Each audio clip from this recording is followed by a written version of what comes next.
L'annonce est tombée comme un séisme politique, mais sans réelle surprise pour ceux qui suivent la vie politique camerounaise depuis plusieurs décennies.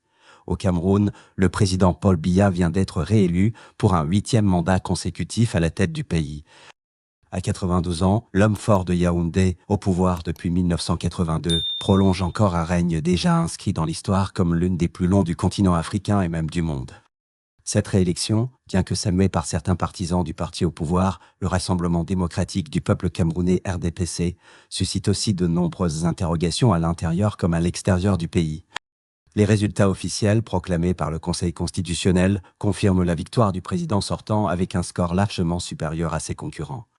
La participation, bien qu'en baisse dans certaines régions, aurait été suffisante pour donner au scrutin une légitimité institutionnelle, selon les autorités électorales. Mais pour de nombreux observateurs, cette élection marque surtout la continuité d'un système politique solidement ancré depuis plusieurs générations, plutôt qu'un véritable renouveau démocratique. Paul Biya est un personnage singulier dans le paysage politique africain. Calme, distant, souvent silencieux, il a traversé tous les bouleversements majeurs du continent depuis la fin des années 70.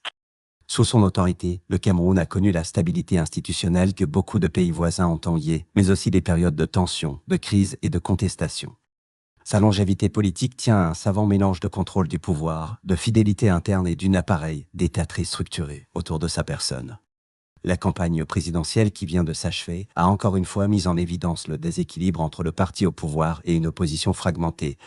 Le RDPC, fort de son maillage national et de ses ressources administratives, a mené une campagne méthodique, centrée sur le bilan du président sortant, infrastructure, maintien de la paix et stabilité macroéconomique.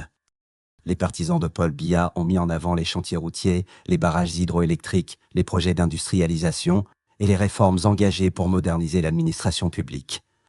En face, les partis d'opposition, divisés entre plusieurs leaders et incapables de s'unir derrière une candidature commune, n'ont pas réussi à constituer un front électoral solide. Les noms de Cabral Libby, Joshua aussi, ou encore Maurice Kamto ont circulé avec vigueur dans les médias, mais leur dispersion a joué en faveur du président sortant. Dans de nombreuses régions, les candidats de l'opposition ont eu du mal à mobiliser en raison d'un climat politique parfois tendu, d'un accès limité aux moyens logistiques ou encore du poids de la machine administrative. Les observateurs de la société civile ont noté que le contexte sécuritaire a également pesé lourd dans la dynamique du scrutin. Dans les régions du nord-ouest et du sud-ouest, marquées par la crise anglophone depuis plusieurs années, la participation a été particulièrement faible. Les habitants de ces zones, pris entre la peur des violences et la méfiance envers le processus électoral, ont souvent préféré rester à l'écart. Le gouvernement, pour sa part, a assuré que des mesures spéciales avaient été mises en place pour permettre à tous les Camerounais de voter dans la sérénité. À Yaoundé, la capitale, l'atmosphère après la proclamation des résultats a été calme, presque habituelle. Les partisans du RDPC ont salué la victoire de l'expérience et de la continuité, tandis que d'autres, plus réservés, y voient la preuve d'un système verrouillé où l'alternance politique reste théorique. Les médias nationaux ont relayé les félicitations de plusieurs chefs d'État africains, notamment du Congo, du Tchad, de la Guinée équatoriale et du Gabon, saluant la maturité politique du Cameroun. À l'international, les réactions ont été plus prudentes. L'Union africaine a félicité le Cameroun pour le déroulement pacifique du scrutin, tout en appelant à renforcer la transparence et la participation citoyenne dans les futurs processus électoraux. L'Union européenne, de son côté, a insisté sur la nécessité d'un dialogue politique inclusif, notamment pour régler les tensions persistantes dans les régions anglophones. Les États-Unis ont exprimé leur espoir de voir le gouvernement camerounais engager des réformes démocratiques pour moderniser les institutions et favoriser la participation des jeunes. Mais derrière les discours diplomatiques, une question revient sans cesse. Que signifie réellement cette nouvelle réélection de Paul Biya pour l'avenir du Cameroun? Pour beaucoup d'analystes, elle symbolise à la fois la stabilité et l'immobilisme.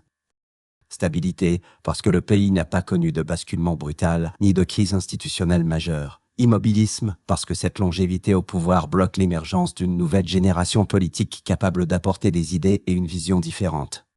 Depuis plus de 40 ans, le président Biya a façonné un système politique à son image, hiérarchique, prudent et très centralisé. L'administration camerounaise, souvent décrite comme l'une des plus disciplinées d'Afrique centrale, reste profondément attachée à la figure du chef de l'État. Ce mode de gouvernance a permis d'éviter les éclatements, mais il a aussi limité la circulation du pouvoir et la créativité politique. Les jeunes Camerounais, qui représentent aujourd'hui plus de 60% de la population, expriment de plus en plus leur frustration. Beaucoup d'entre eux aspirent à une gouvernance plus ouverte, à des institutions plus représentatives et à un renouvellement des élites. Les réseaux sociaux, devenus des espaces d'expression et de débat, ont vu naître une génération critique, instruite et connectée qui observe avec distance les annonces officielles. Le gouvernement, conscient de cette évolution, tente depuis quelques années de moderniser son image. Des projets comme la décentralisation, la réforme du code électoral ou la numérisation de l'administration ont été lancés pour répondre à ces attentes, mais leur mise en œuvre reste lente et parfois perçue comme symbolique. Sur le plan économique, le Cameroun reste une puissance régionale grâce à ses ressources naturelles, son agriculture diversifiée et son rôle stratégique dans la sous-région CEMAC. Toutefois, la croissance reste inégalement répartie et les défis liés à l'emploi, à la corruption et à l'investissement privé persistent. Le nouveau mandat du président Biya s'ouvre donc sur un équilibre fragile, d'une côté, la stabilité politique que revendique le pouvoir, de l'autre, la pression sociale et économique d'une population de plus en plus exigeante. La scène politique camerounaise, quant à elle, semble figée dans un rapport de force traditionnel. Les partis d'opposition, bien qu'existants, peinent à se structurer sur le long terme. Les figures historiques n'ont pas su former une relève capable de rivaliser avec la machine du RDPC. Dans certaines zones rurales, la fidélité au parti au pouvoir est presque culturelle, transmise de génération en génération, renforcée par la présence de l'État à travers les écoles, les routes ou les programmes sociaux. Pour beaucoup, cette 8e élection consacre une forme de réalisme politique camerounais, un équilibre entre le désir de stabilité et l'absence d'alternatives crédibles. Ce réalisme, disent certains analystes, reflète la priorité donnée à la paix et à l'unité nationale, plutôt qu'à l'expérimentation politique. D'autres, plus critiques, y voient une forme de résignation face à un système verrouillé. La question de la succession, bien qu'évoquée à voix basse, reste au centre de toutes les attentions. Paul Biya, âgé de 92 ans, incarne à lui seul la continuité du régime, mais personne ne sait encore comment se déroulera l'après-Biya. Le RDPC, conscient de cet enjeu, se prépare à toutes les hypothèses, transition ordonnée, émergence d'une nouvelle figure interne ou réorganisation du pouvoir autour d'un cercle restreint. L'avenir du Cameroun dépendra largement de la manière dont cette succession sera gérée. Au-delà de la politique, l'élection présidentielle de cette année a aussi montré la vitalité de la société civile camerounaise. Des associations, des observateurs indépendants et des médias en ligne ont joué un rôle essentiel dans la surveillance du processus. Malgré les limites d'accès à certaines zones, ces acteurs ont contribué à renforcer la transparence et à documenter les irrégularités. Dans les grandes villes comme Douala, Yaoundé ou Bafoussam, les débats ont été intenses. Les cafés, les marchés et les universités se sont transformés en espaces de discussion politique. Même si la peur d'exprimer certaines opinions reste présente, une partie de la population ose désormais parler plus ouvertement de démocratie, de gouvernance et de responsabilité publique. Les résultats définitifs confirment donc Paul Biya comme président pour un nouveau mandat de 7 ans. Sa priorité, selon ses proches, sera de poursuivre l'œuvre de modernisation du pays. Le discours d'investiture, diffusé à la télévision nationale, a insisté sur les thèmes de la stabilité, du dialogue et du développement. Le président a promis de renforcer la décentralisation, d'accélérer les chantiers d'infrastructures et de poursuivre la lutte contre la pauvreté. Cependant, derrière ces engagements, beaucoup se demandent si ce 8e mandat pourra réellement transformer les structures du pouvoir.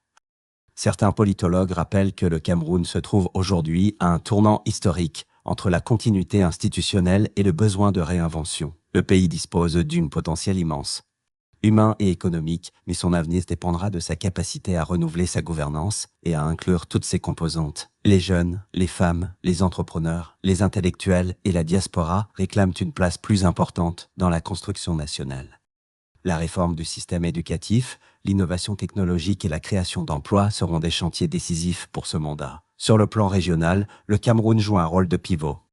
Entouré du Nigeria, du Tchad, du Gabon, du Congo et de la Centrafrique, il reste un acteur central de la stabilité en Afrique centrale. La diplomatie camerounaise, souvent discrète mais constante, a contribué à maintenir des relations équilibrées avec ses voisins et les grandes puissances. Le président Biya, doyen des chefs d'État africains, est régulièrement consulté lors des discussions de paix régionales. Pour autant, les défis restent immenses. La crise anglophone, toujours non résolue, continue de fragiliser l'unité nationale. Les efforts de médiation, bien que soutenus par des partenaires étrangers, n'ont pas encore abouti à une solution durable. Le nouveau mandat devra nécessairement s'attaquer à cette question avec plus de détermination. Dans les mois à venir, l'attention se portera sur la composition du nouveau gouvernement. Les observateurs s'attendent à un rééquilibrage entre les régions et à une tentative d'ouverture symbolique vers certaines sensibilités politiques. Le choix des ministres, des gouverneurs et des responsables administratifs donnera une idée de l'orientation que le régime souhaite adopter pour ce nouveau cycle politique. L'histoire retiendra peut-être cette élection comme un tournant, non pas parce qu'elle change tout, mais parce qu'elle confirme une fois de plus la singularité du modèle camerounais, un pays stable, complexe, parfois paradoxal, où le pouvoir s'inscrit dans la durée. Paul Biya entame donc ce 8e mandat sous le regard attentif du monde. Son expérience, son âge et son parcours en font une figure politique à part. Mais son plus grand défi reste à venir, celui de préparer l'avenir sans lui. Car, tôt ou tard, la question de la relève se posera, et c'est là que se jouera le destin du Cameroun pour les décennies à venir.